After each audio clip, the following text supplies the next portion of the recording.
Chief Advisor to address UN Assembly today. PR system demand and symbol dispute won't affect election, says EC Anwar.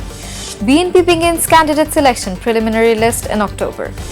No water lily symbol movement on the streets, says Sarjis Alam. Extortion pushes vegetable prices fourfold in Dhaka. St. Martin's Island to reopen for tourists on November 1st. Durga Puja to be celebrated at 33,355 mondops and temples nationwide. Yemen retaliates with missiles after Israeli airstrikes. Trump says Israel will not be allowed to annex West Bank. Gold's Gym becomes fitness partner of Bashundhara Kings. Hello viewers, welcome to Daily Sun. Here are today's top 10 news stories. Professor Mohammad Yunus will deliver a speech tonight at the 80th session of the United Nations General Assembly. According to the schedule, the session will be held at 9 a.m. New York local time. The chief advisor will be the 10th speaker of the day. At a briefing on Thursday, September 25th, the chief advisor's press secretary Shafiqul Alam said that Professor Yunus will inform the global community about the interim government's reform activities over the past 14 months and the progress of the country's economic recovery.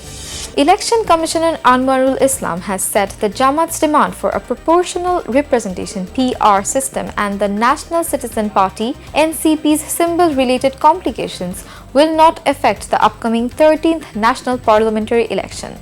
On Friday morning, while addressing a day-long workshop titled Identifying and Overcoming the Challenges in Fulfilling the Duties of Polling Officials in the Election Process at Shohid Satu Hall Auditorium in Chapai Nawabganj, he made the remarks as the chief guest. The BNP has started the process of selecting party candidates for the 13th National Parliamentary Election. The party aims to finalize a preliminary list of candidates by October.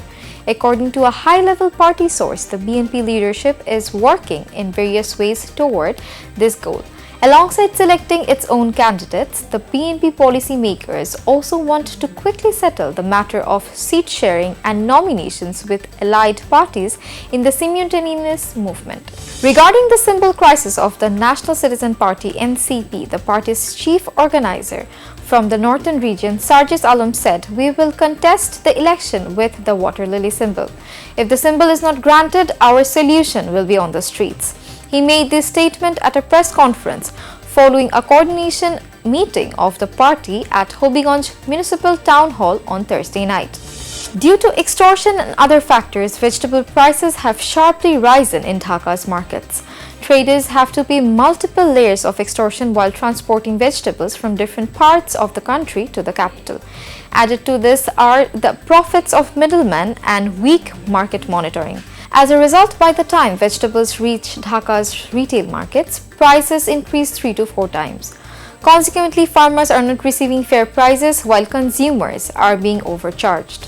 Sheikh Boshiruddin, advisor on civil aviation and tourism, announced today that the government's major reforms and initiatives over the past year to strengthen the tourism sector are producing positive results.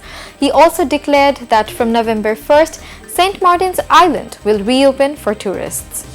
This year, Durga Puja will be celebrated at 33,355 mondops and temples across the country. Last year, 31,461 Durga Puja celebrations were held nationwide. That means 1,894 more pujas will be held this year. This information was shared at a discussion on Friday noon at Dhakeshwari National Temple by the Bangladesh Puja Celebration Council and the Metropolitan Universal Puja Committee. Jayanta Kumar Dev, the president of the committee, presented a written statement.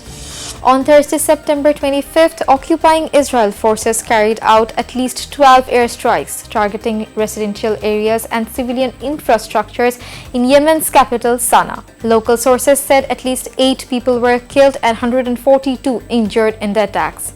Immediately afterward, the Houthi-controlled Yemeni armed forces launched a strong retaliation against Israel. The Yemeni military stated that they had carried out fresh anti-Israel military operations. Israel will not be allowed to annex the occupied West Bank of Palestine. The US President Donald Trump made this declaration, also expressing optimism that an agreement over Gaza could be reached soon.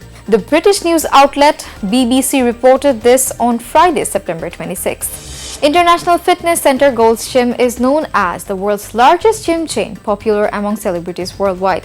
In Bangladesh, it has branches at Bashundhara residential areas, Sports City and Bashundhara City Shopping Mall. Adding a new dimension to the gym, professional footballer champions Bashundhara Kings have now partnered with Gold's Gym. The arrangement will provide the team's players with access to world-class fitness support and recovery facilities after matches. To end this, a partnership agreement was signed yesterday afternoon at Gold's Gym, Bashundhara Sports City, between Kings President Imrul Hassan and Major Mohsin Karim, in charge of Bashundhara Sports City. That's all for today. Thank you for staying with us. Have a good night.